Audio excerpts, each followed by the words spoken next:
Hello and welcome to the Ear Training Crash Course. My name is Paul and I will be your instructor for this course, and I'm very happy to be with you. So we're going to talk about ear training and why is it so important that we study this discipline as musicians. Because as musicians, we're typically taught how to sing, how to play, how to compose, how to produce, all of these skills that produce a musical output.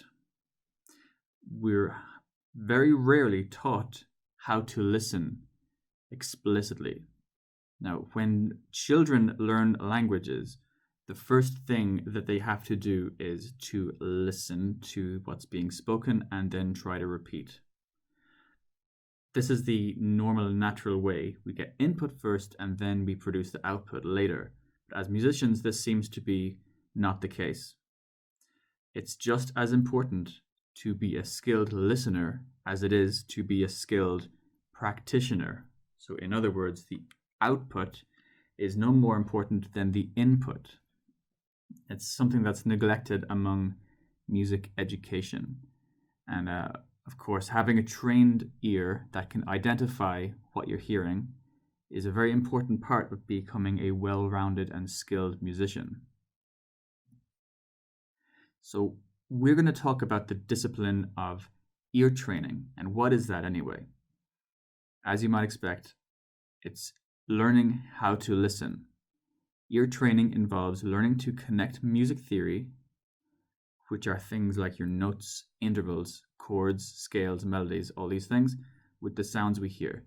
In other words, we're connecting abstract concepts of what we understand to be musical elements to the discrete sounds that are produced and described by those theoretical ideas.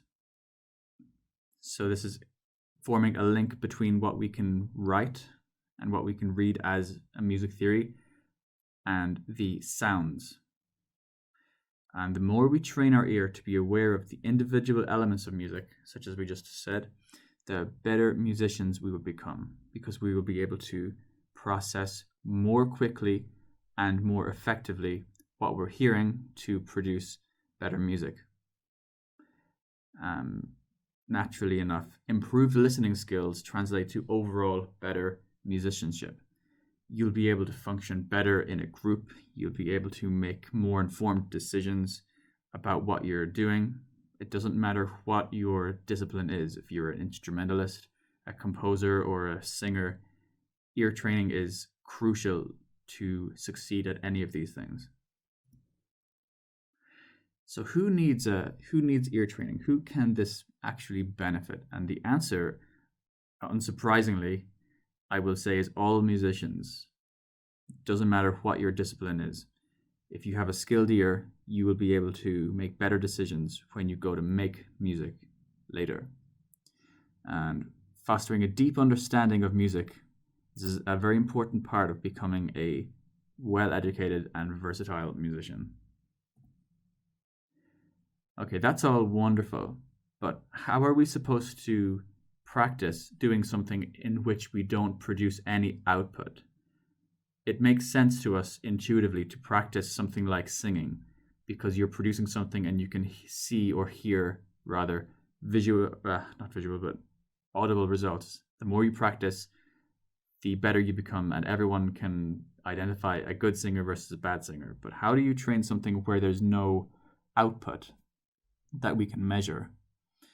We train our ear to listen better by practicing identifying sounds by ear. We will be taking music, the fundamental elements of it, and trying to identify them, name them, and then later we can even start transcribing or playing them back.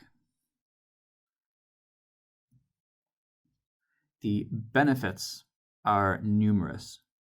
Here are just a couple. If you've ever tried to learn music by ear, quote unquote, ear training will be essential so that you can listen to a melody, maybe once or twice, and play it back. You can improve your singing skills because you'll be able to tell better if you are in tune or out of tune. Your intonation will become better. That includes being able to detect very fine fluctuations in pitch as you're singing, as you're playing. Plus, you'll be able to tune your instrument better. You could even maybe even by ear. Many of you probably use tuners to tune your guitars and your violins and things. Well, you'll be able to tune your instruments by ear once we practice our ear training. Interact with other musicians more easily. You'll be a more useful and more well-adapted member of an ensemble. And if you actually want to compose music, it will help you compose faster and better songs. Okay, so with that out of the way, what's actually on this course? We're going to study a couple of different musical elements, train ourselves how to identify them using only the sound. And the elements are the intervals. That's the fundamental part of everything. It depends on being able to identify intervals. The next step up will be triads, and finally seventh chords. Then we'll take a look at scales, modes, and scale degrees. And at the end, we'll have a quick discussion about perfect pitch. Okay, excited to get started.